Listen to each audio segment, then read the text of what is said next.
ओम शांति 22/5/2022 प्रातःमूली ओम शांति अव्यक्त बापदादा रिवाइज 13/2/1991 मधुबन। तो এই দিন 1991 13 ফেব্রুয়ারি শিবরাত্রি ছিল। তো শিবরাত্রির সময় বাবা শিব জয়ন্তী বা শিবরাত্রি এই সময় বাবার মুরলি উচ্চারণ হয়েছে, সেই মুরলি আজকে আমরা শুনব। তো আজকের হেডলাইন বিশ্ব পরিবর্তনে তীব্রতা নিয়ে আসার সাধন একাগ্রতার শক্তি এবং একরস স্থিতি। আজ দূরদেশী বাবা নিজের দূরদেশী আর দেশি বাচ্চাদের মিলনের অভিনন্দন জানাচ্ছে। বাবা বলছে তোমরাও সবাই দূরদেশ থেকে এসেছো, বাবাও দূরদেশ থেকে এসেছে। বাচ্চারা বাবাকে মোবারক দিচ্ছে আর বাবা বাচ্চাদের পদম গুণা মোবারক দিচ্ছে। মানানা অর্থাৎ সমান বান্না। তো বাবা বলছে যে বাচ্চারা যে শিব জয়ন্তী মানাচ্ছে, তো এই মানানো মানে কি সমান হওয়া। দুনিয়ায় তো শুধু কোনো উৎসব বা কোনো জন্মদিন মানায়, কিন্তু বাবা মানাচ্ছে, অর্থাৎ বাবা আমাদের তার সমান বানাচ্ছে। সব বাচ্চা সে সাকার রূপে বাবার সামনে হোক বা আকার রূপে সামনে হোক, সব বাচ্চাকেই বিশ্বের কোনায় কোনায় বাবার হিরে তুল্য জয়ন্তী মানানোর বাবা মুবারক দিচ্ছে। বাপদাদা আকারী রূপে সম্মুখ বাচ্চাদেরকেও হিরে তুল্য জয়ন্তীর হিরে তুল্য পদম মুবারক দিচ্ছে। তাহলে এই শিব জয়ন্তী কি হিরে তুল্য জয়ন্তী, আর তার মুবারকও হিরে তুল্য। এই মহান অবতরিত হওয়ার জয়ন্তীকে তোমরা সব বাচ্চারা মানাচ্ছ, আর এই জয়ন্তী পালন করার সাথে সাথে তোমরা নিজেরাও হিরে তুল্য হয়ে যাচ্ছ। একেই বলা হয় মানানা অর্থাৎ বানানা। তো শুধু পালন করছি না, আমরা পালন করার সাথে সাথে বাবা যেমন আমাদের বানাচ্ছে বাবার সমান, আমরাও সেরকম বাবার সমান হচ্ছি। প্রত্যেক বাচ্চার মস্তকে পদম ভাগ্যবান হওয়ার সিতারা চমকাচ্ছে। তো পদম ভাগ্যবান হওয়ার তারা আমাদের প্রত্যেক বাচ্চার মস্তকে চমকাচ্ছে। তো বাবা বলছে তো মানাতে মানাতে সদা কে লিয়ে ভাগ্যবান বন গয়ে। শিব জয়ন্তী মানাতে মানাতে আমরা সদাকালের জন্য ভাগ্যবান হয়ে গেলাম। এই রকম অলৌকিক জয়ন্তী সারা কল্পে কেউ মানায় না। সে মহান আত্মার জয়ন্তী মানাক না কেন, কিন্তু সেই মহান আত্মা যারা তার জন্মদিন মানাচ্ছে তাদেরকে কিন্তু মহান বানাতে পারে না। এই সঙ্গমেই তোমরা বাচ্চারা পরমাত্মা ও জয়ন্তী মানাতে মানাতে মহান হয়ে যাও। তাহলে পরমাত্মার জয়ন্তী মানাতে মানাতে আমরা মহান হয়ে যাই, শ্রেষ্ঠ থেকে শ্রেষ্ঠ আত্মা হয়ে যাও। এই রকম হিরে তুল্য জীবন বানাও যে জন্ম জন্মান্তর হিরে আর রত্নের দ্বারা খেলো। তাই না? সত্যযুগে আমরা কি হিরে জহরত রত্ন দিয়ে খেলবো না? তাহলে এমন হিরে তুল্য জীবন বানাচ্ছি যে আমরা 21 জন্ম হিরে আর রত্ন দিয়ে খেলবো। আজকের ইয়াদগার দিবস শুধু বাবার নয়, আবার বাচ্চাদেরও বার্থডে। তাহলে শিব জয়ন্তী মানে শুধু শিব বাবার জন্মদিন না, সাথে সাথে শিব বাবার যারা বাচ্চা আমরা বাবাকে চিনেছি, আমাদেরও নতুন জন্ম হলো না, তো আমাদেরও জন্মদিন। কারণ যখন বাবা অবতরিত হয় তো বাবার সাথে ব্রহ্মা দাদাও পরিবর্তিত আত্মা অবতরিত হয়। বাবা আর দাদা দুজনের সাথে সাথে একসাথে অবতরণ হয়। তো ব্রাহ্মণ ছাড়া বাপদাদা স্থাপনার যোগ্য রচনা হতে পারে না। তো ব্রাহ্মণ ছাড়া আবার বাপদাদা যজ্ঞ রচনা কি করবে? তো বাপদাদা যজ্ঞ রচনা করছে মানে ব্রাহ্মণও লাগবে। তার মানে বাবা বলছে বাপদাদা আর ব্রাহ্মণ বাচ্চা সাথে সাথেই অবতরিত হয়। বাবার অবতরণ মানে ব্রহ্মার অবতরণ, বাবার অবতরণ মানে ব্রহ্মারও জন্ম হলো, ব্রহ্মার জন্ম মানে ব্রাহ্মণেরও জন্ম হলো। তাহলে একসাথে সবার জন্মদিন। তো বাবা বলছে তাহলে আজকে কার জন্মদিন বলবে, আমাদের বাচ্চাদের নাকি বাবার? তো বাবা বলছে তোমাদেরও আজকে জন্মদিন, তাই না? তো তোমরা বাবাকে জন্মদিনের অভিনন্দন জানাচ্ছ আর বাবা তোমাদেরকে অভিনন্দন জানাচ্ছে। শিব জয়ন্তী অর্থাৎ পরমাত্ম জয়ন্তীকে মহাশিবরাত্রি কেন বলে? শুধু শিবরাত্রি বলে না, বরং মহাশিবরাত্রি বলে, কারণ এই অবতরিত দিবসেই শিব বাবা, ব্রহ্মা দাদা আর ব্রাহ্মণরা মহান সংকল্পের ব্রত নিয়েছে কি বিশ্বকে পবিত্রতার ব্রত দ্বারা মহান শ্রেষ্ঠ বানাবে, তাই না? শিব বাবা, ব্রহ্মা বাবা আর আমরা বাচ্চারা সবাই একসাথে কি ব্রত নিয়েছি এই মহাশিবরাত্রিতে? যে এই পবিত্রতার ব্রত দ্বারা আমরা বিশ্বকে পবিত্র আর মহান শ্রেষ্ঠ বানাবো। বিশেষ আদিদেব ব্রহ্মা নিজের নিমিত্ত ব্রাহ্মণ আদি বাচ্চাদের সাথে এই মহান ব্রত নেওয়ার নিমিত্ত হয়েছে। তো মহান বানানোর ব্রত নেওয়ার এটা দিব্য দিবস। তো মহান হওয়ার ব্রত নেওয়ার দিব্য দিবসকে এই মহাশিবরাত্রি, তাই মহাশিবরাত্রি বলা হয়। মহান হওয়ার দিবস, তার জন্য কি হচ্ছে महाशिवरात्रि। और आप ब्राह्मण बच्चों ने ये महान व्रत लिया, इसके यादगार स्वरूप में आज तक भी भक्त लोग व्रत रखते हैं। আমরা ব্রাহ্মণ বাচ্চারা এই যে বাবার অবতরণ হলো তখন থেকে যে মহান ব্রত নিলাম পবিত্রতার, তো আমাদের কপি করে ভক্তরা কী করছে, বছরে একদিন শিবরাত্রির ব্রত করে। এই মহান জয়ন্তী প্রতিজ্ঞা নেওয়ার জয়ন্তী। তো শিবরাত্রি এমনি কোনো এমনি শুধু একদিন ব্রত রাখলাম এটা না, বাবা বলছে শিব জয়ন্তী মানে মহান প্রতিজ্ঞা নেওয়ার জয়ন্তী। কি প্রতিজ্ঞা? নিজে পবিত্র থেকে এই দুনিয়াকে, ভারতকে পবিত্র বানাবো। তো একদিকে প্রত্যক্ষ হওয়ার জয়ন্তী আর একদিকে প্রতিজ্ঞা নেওয়ার জয়ন্তী। আদি সময়ে তোমরা যারা নিমিত্ত হয়েছিলে, আদি দেবের সাথে আদি রত্ন বেরিয়েছিল, তাদের প্রতিজ্ঞার প্রত্যক্ষ ফল তোমরা সবাই প্রত্যক্ষ হয়েছ। তো বাবা বলছে আদিতে যখন যজ্ঞের স্থাপনা শুরু হলো, ব্রহ্মা বাবার সাথে যারা আদি রত্ন ছিল, তো তাদের এই পুরুষার্থের ফলে আজ আমরা বাচ্চারা এখন প্রত্যক্ষ হয়েছি। তো দেখো বাবা বলছে देखो कहाँ कहाँ कोनों में चले गए थे, कितने कोने में चले गए, लेकिन बाप ने मिट्टी में छिपे हुए अपने हीरे तुल्य बच्चे को ढूंढ लिया ना। তো আমরা কোথায় কোনায় কোনায় লুকিয়ে গেছিলাম, তাই না?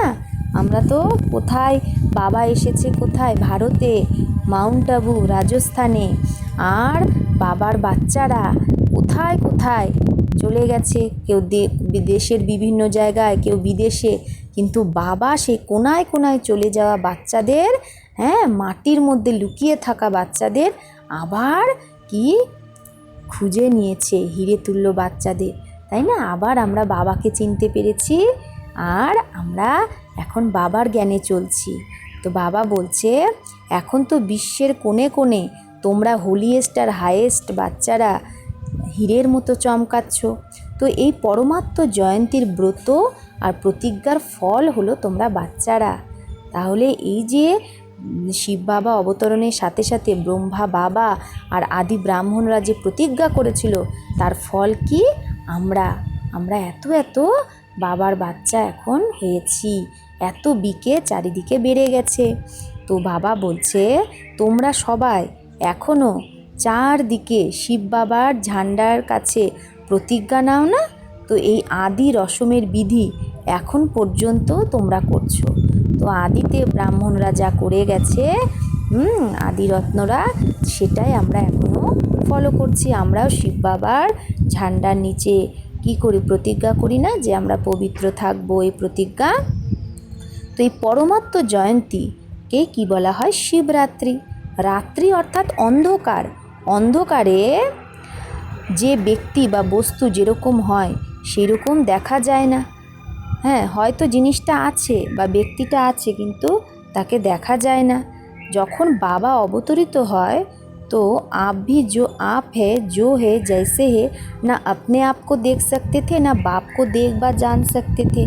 তো বাবা বলছে যখন বাবার অবতরণ হয় তখন তো আমরা নিজেকেও চিনতাম না, বাবাকেও চিনতাম না, নিজেকেও জানতাম না আমি আত্মা, আর আমার পিতা পরমাত্মা সেটাও জানতাম না, তাই না? আমি আত্মা, এটা আমি তো আত্মা, কিন্তু এই জ্ঞান বা অনুভবের নেত্র দ্বারা আমরা দেখতে পারতাম না। নেত্র থেকেও আমরা অন্ধকারে ছিলাম, তাই না? আমাদের তৃতীয় নেত্র ছিল, কিন্তু সেটা বন্ধ অবস্থায় ছিল, তাহলে আমরা অন্ধকারে ছিলাম। নেত্র যথার্থ কার্য করতো না, স্পষ্ট আমরা দেখতে পেতাম না, তো আমরাও তো অন্ধকারেই ছিলাম না। তো বাবা বলছে নিজেকেই তোমরা দেখতে পারতে না, তাই বাবা প্রথমে এই অন্ধকারকে মেটায়, তাই না? যখন আমরা 7 দিনের কোর্স করি, প্রথম জ্ঞান কি পাই? আমি কে? আমি এক আত্মা।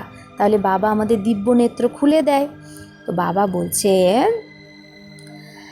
तो शिवरात्रि अर्थात अंधकार को मिटाए यथार्थ का प्रकाश प्रज्वलित होना। शिवरात्रि माने कि অন্ধকারকে মিটিয়ে যথার্থ প্রকাশ প্রজ্বলিত হওয়া, তাই শিবরাত্রি বলেই সবাই মানায়।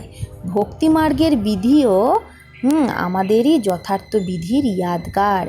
একদিকে ভক্তদের বিধি, অন্যদিকে বাচ্চাদের সম্পূর্ণ বিধি, দুটো দেখে বাবা হর্ষিত হয়। তোমরাও হর্ষিত হও না কি? আমাদের ভক্ত ফলো করতে কত হুঁশিয়ার, আমাদের ভক্তরা কত সুন্দরভাবে আমাদের ফলো করছে।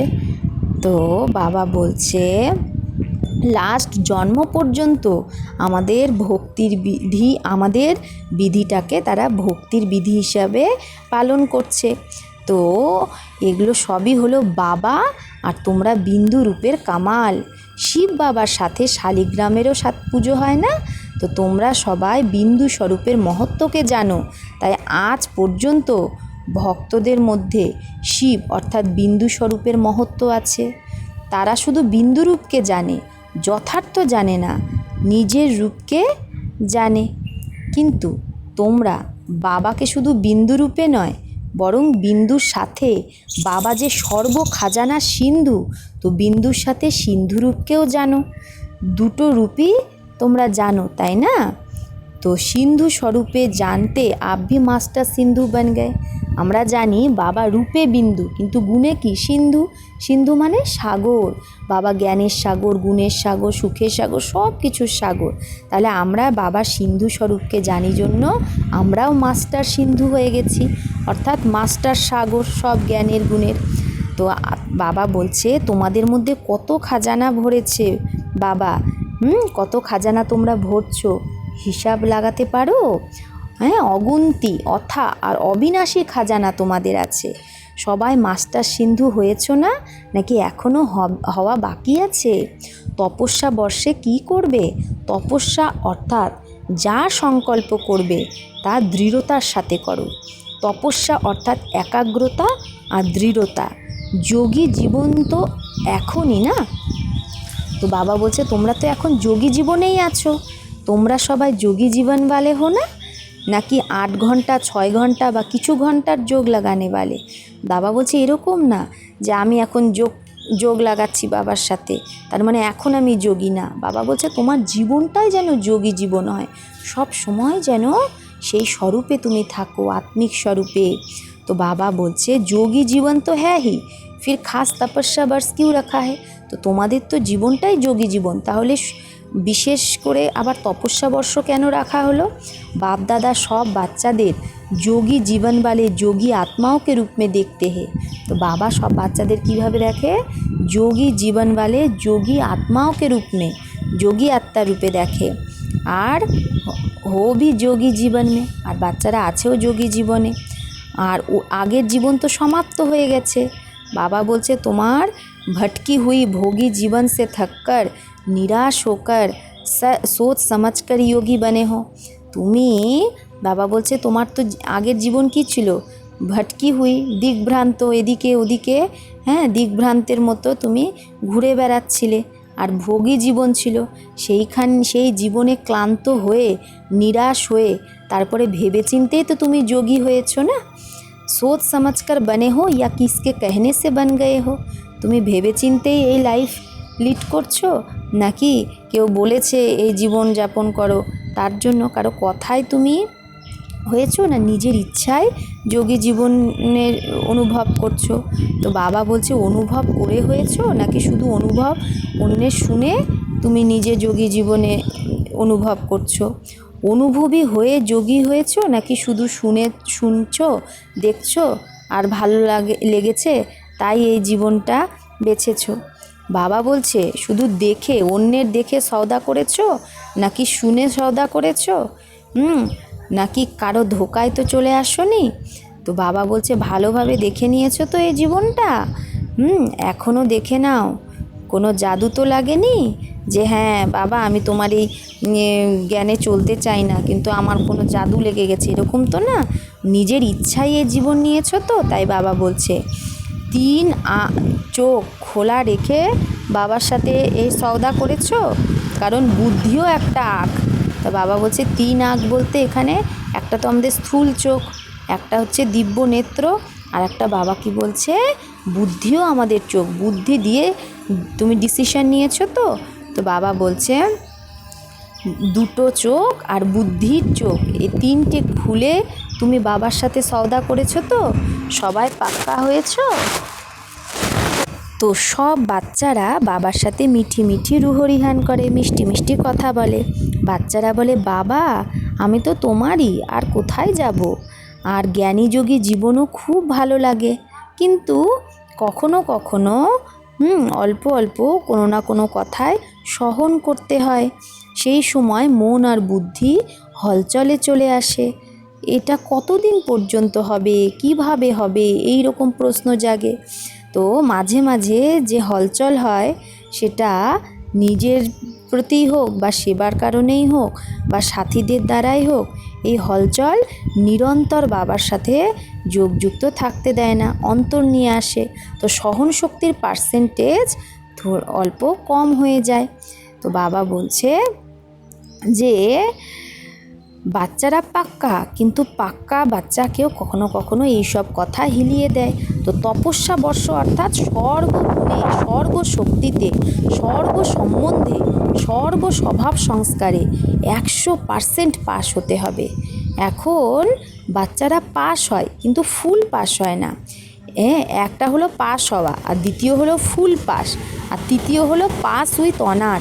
তো তপস্যা বর্ষে যদি পাস উইথ অনার অল্প হও তো ফুল পাস তো সব বন সকতে হে। তো বাবা বলছে পাস উইথ অনার হয়তো অল্পজন হলো, কিন্তু ফুল পাস তো সবাই হতে পারে। আর ফুল পাস হওয়ার জন্য সবথেকে সহজ সাধন হলো যে পেপারই আসুক না কেন, এই তপস্যা বর্ষেও পেপার আসবে, এরকম না যে পেপার আসবে না, পরীক্ষা আসবে না, কিন্তু বাবা বলছে তুমি পেপার ভেবে পাস করো। যেটা কথা, যে কথা আসবে, যে পরিস্থিতি আসবে, সেটাকে কথা ভেবো না, ভাবো এটা পেপার। पेपर के क्वेश्चन के विस्तार में नहीं जाते, ये क्यों आया, कैसे आया, किसने किया। তো বাবা বলছে পেপার মানে একটা কোয়েশ্চেন, এই কোয়েশ্চেনের বিস্তারে যেও না, কিভাবে হলো, কেন হলো, কবে হলো।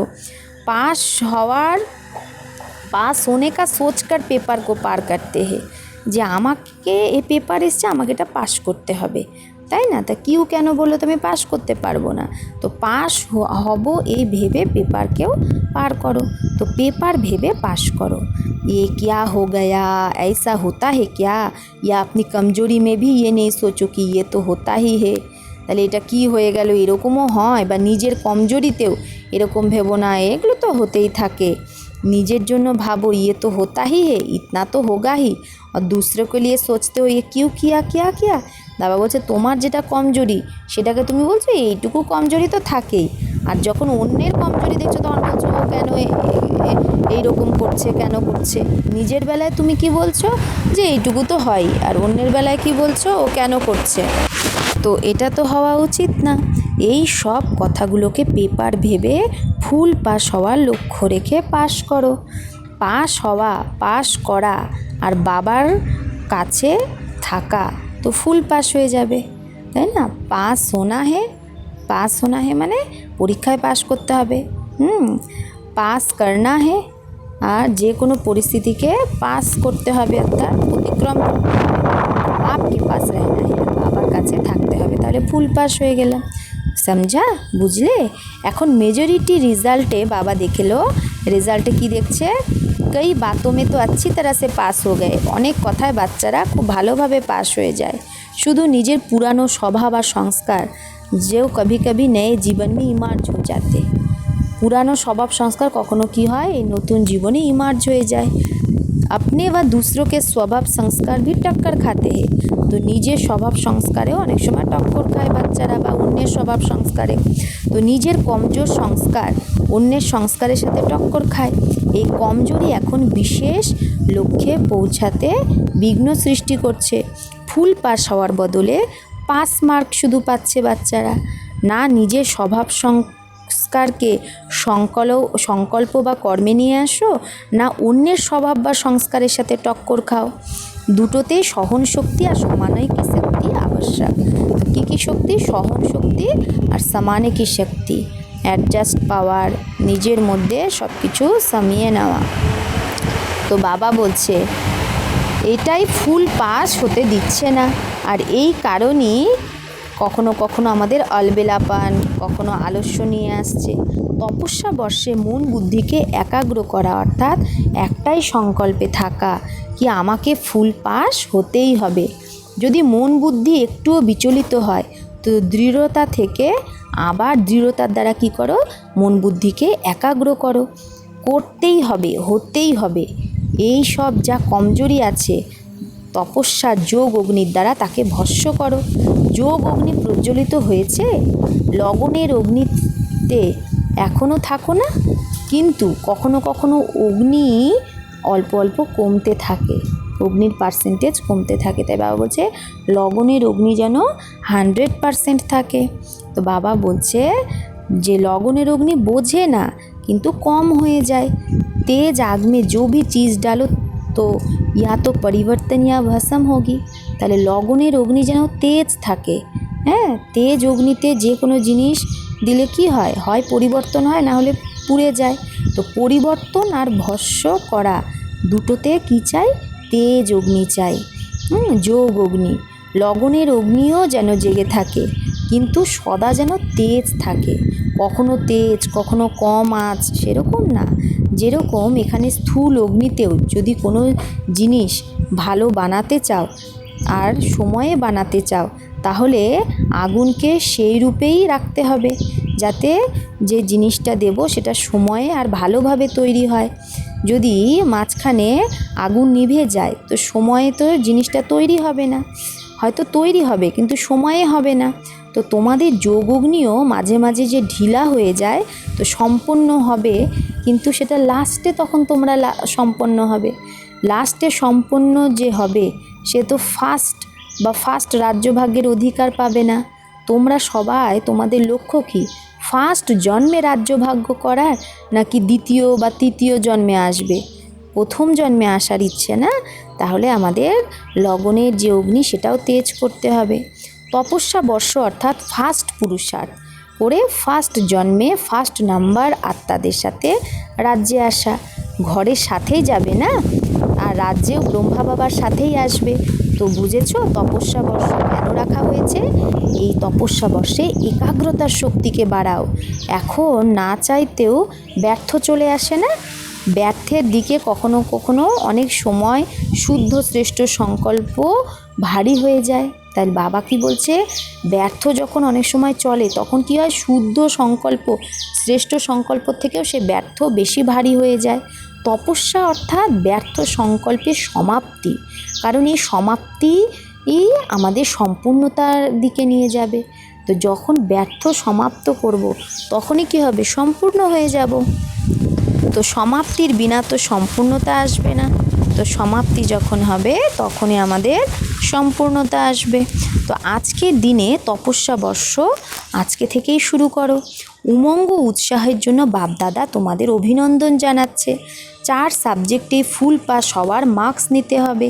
এরকম ভেবো না যে আমার তো 3টে সাবজেক্ট ঠিক আছে, শুধু একটা সাবজেক্টে কমই আছে, তাহলে বাবা বলছে ফুল পাস হতে পারবে না, তাও তো পাশের লিস্টে শুধু আসবে।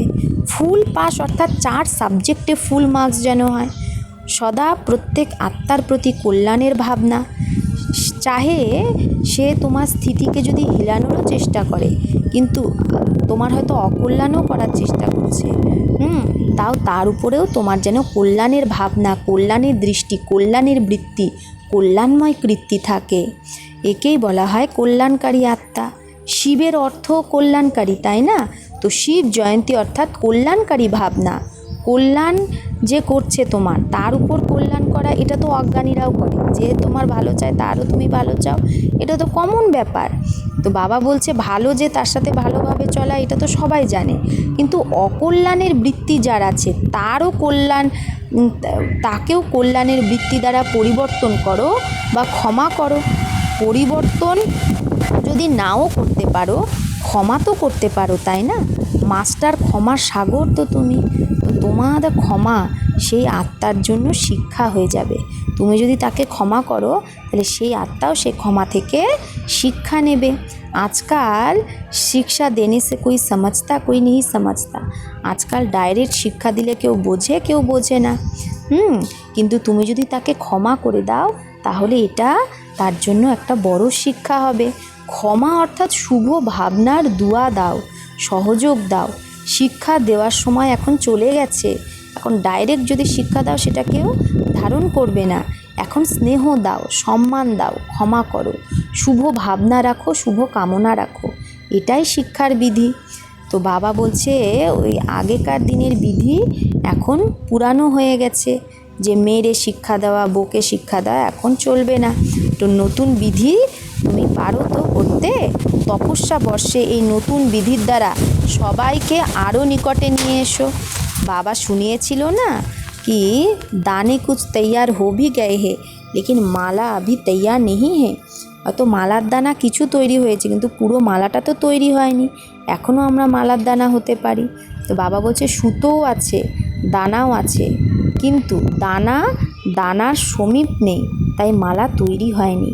নিজে রীতি দ্বারা দানা তৈয়ার হে লেকিন সংগঠন মে সমীপতা মে তৈয়ার নেই হে। বাবা বলছে হয়তো আমি নিজে ভালো তৈরি হয়ে গেছি, কিন্তু সংগঠনে আমি চলতে পারছি না, তাহলে তো মালার দানা হওয়া যাবে না। মালার দানা হতে গেলে সবার সাথে কি মিলেমিশে থাকতে হবে।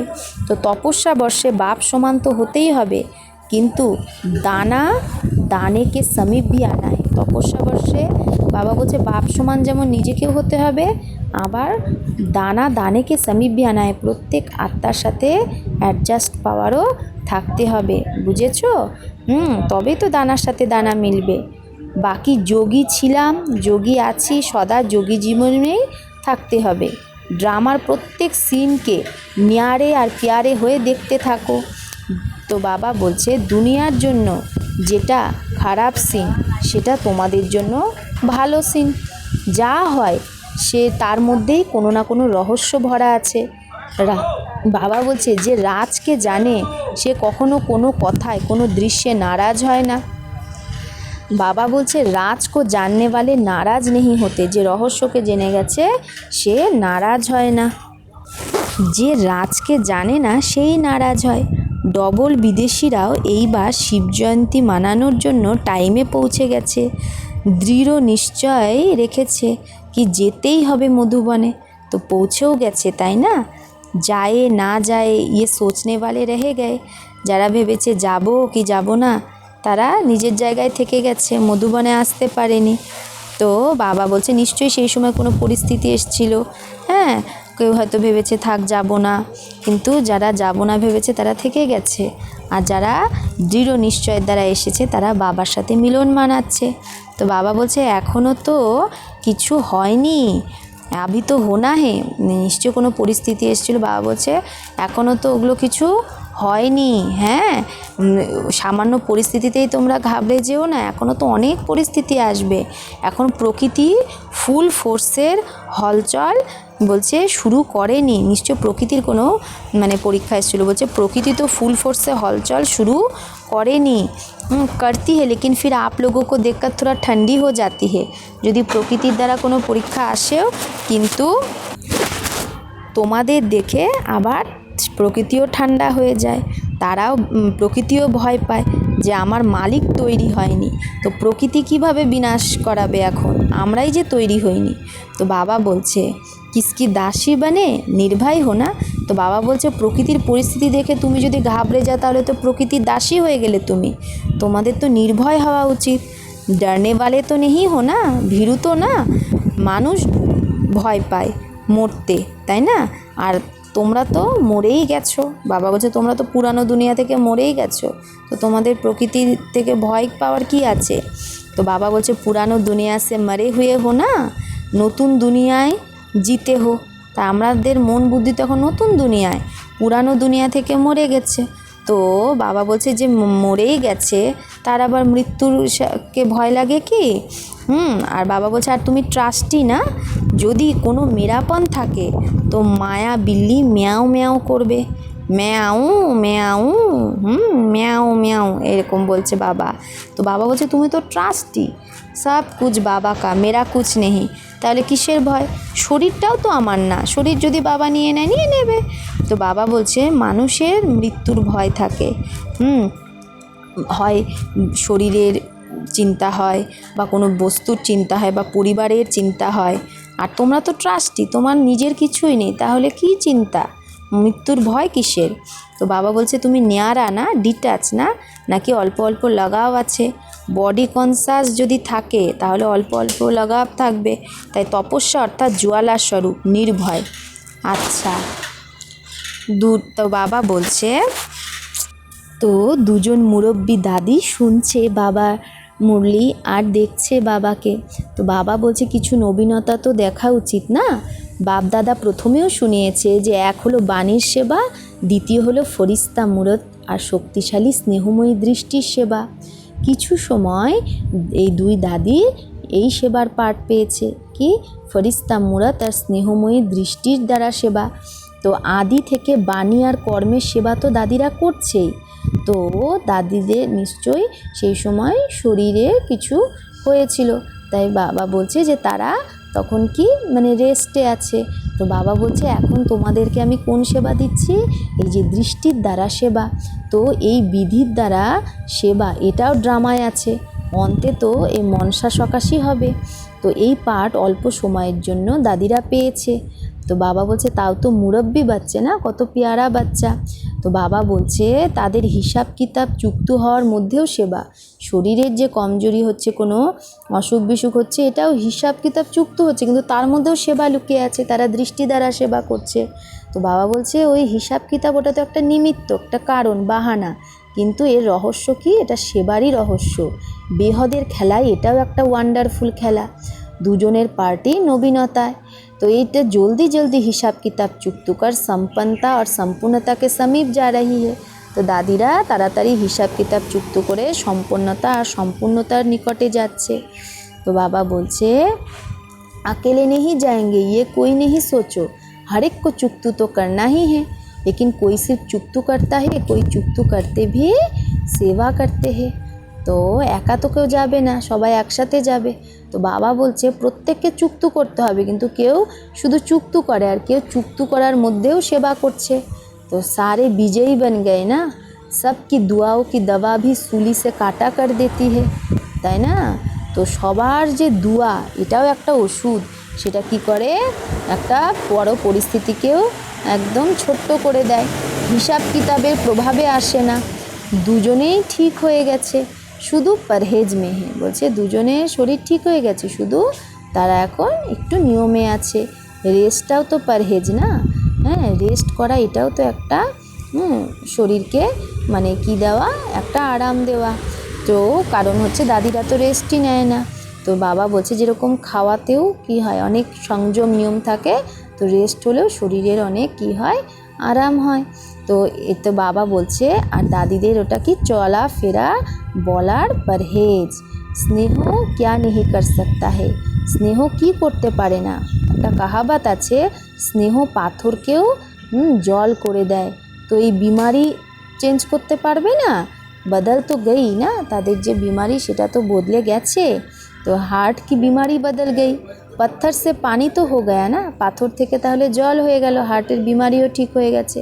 তো বাবা বলছে এগুলো সব বাচ্চাদের ভালোবাসা, বাবা বলছে এখন শুধু জল থেকে গেছে, পাথর তো শেষ হয়ে গেছে। রেস্টে থাকলে রেস্টে থাকতে থাকতে দুজনের চেহারারই চমকে উঠেছে, মানে দুজনের একদম শরীর ঠিক হয়ে গেছে।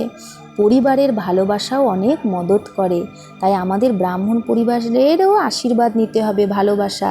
কারণ ব্রাহ্মণ পরিবারের আত্মাদের যদি ভালোবাসা থাকে, দুয়া থাকে, তাহলে আমরা এই ব্রাহ্মণ জীবনে অনেক এগোতে পারি, অনেক प्रॉब्लम सॉल्व हो जाए। अच्छा, चारों ओर के सर्व विश्व कल्याण की श्रेष्ठ भावना रखने वाले, चारों ओर के ऐसे दृढ़ संकल्प करने वाले, तपस्या द्वारा स्वयं को विश्व को परिवर्तन करने वाले, एकाग्रता की शक्ति से एक रस तीव्र स्थिति में रहने वाले, ऐसे तपस्वी आत्माओं को, स्नेही आत्माओं को, सदा बाप के साथ रहने वाली आत्माओं को, सदा भिन्न भिन्न विधि से सेवा में साथी रहने वाले बच्चों को महापरमात्मा जयंती की मुबारक और याद प्यार स्वीकार हो, और साथ साथ नमस्ते। हम रूहानी बच्चों की, रूहानी माता पिता बाप दादा को याद प्यार, गुड मॉर्निंग और नमस्ते नमस्ते नमस्ते। शुक्रिया बाबा, आपको लाख लाख शुक्रिया। वरदान, সময় আর পরিস্থিতির প্রমাণ নিজের শ্রেষ্ঠ স্থিতি যে বানায় সেই অষ্টশক্তি সম্পন্ন ভব। যে বাচ্চা অষ্টশক্তিতে সম্পন্ন বা প্রত্যেক কর্মে সময় প্রমাণ, পরিস্থিতি প্রমাণ, প্রত্যেক শক্তিকে সে কার্যে লাগায়, তো অষ্টশক্তি সম্পন্ন যে বাচ্চা সে কী করে, প্রত্যেক কর্মে সময় প্রমাণ, পরিস্থিতি প্রমাণ, প্রত্যেক শক্তিকে কার্যে লাগায়। সে অষ্টশক্তি ইষ্ট আর অষ্টরত্ন বানা দেতি হে। তো অষ্টশক্তি যার মধ্যে আছে তার সে কি হয়ে যায়, ইষ্টদেব দেবী আর অষ্টরত্ন হয়ে যায়। এই রকম অষ্টশক্তি সম্পন্ন আত্মা যেরকম সময়, যেরকম পরিস্থিতি, সেই রকম স্থিতি সহজেই বানাতে পারে। তার প্রত্যেক কদমে সফলতায় সফলতা থাকে। কোনো পরিস্থিতি তার শ্রেষ্ঠ স্থিতি থেকে তাকে নিচে নামাতে পারে না। স্লোগান, যে কর্ম আমি করব আমাকে দেখে অন্যেরা করবে। এই স্লোগান সদা স্মৃতিতে যদি থাকে তাহলে কর্ম শ্রেষ্ঠ হবে। যদি আমাদের স্মৃতিতে এটা থাকে যে আমি যেরকম কর্ম করব আমাকে দেখে অন্যেরাও সেটা করবে, তাহলে আমাদের কর্ম কত শ্রেষ্ঠ হয়ে যাবে। যে আমি ভুল করলে আমাকে দেখে অন্যেরাও ভুল করবে, তাহলে ওটাতে আমারও কত ভাগ্যের রেখা কি হয়ে যাবে, আমারও ভাগ্য কত বঞ্চিত হয়ে যাব না। তাই সেই জন্য, আর আমি যদি ভালো কর্ম করি তাহলে আমাকে দেখে অন্যরাও ভালো কর্ম করবে, তাহলে আমার ভাগ্যও কত ভালো হবে। তাহলে এই স্লোগান যদি আমি ইয়াদ রাখি, জো করম হাম করেঙ্গে হামে দেখ और করেঙ্গে, তাহলে কী হবে, আমার প্রত্যেক কর্ম শ্রেষ্ঠ হয়ে যাবে। ওম শান্তি।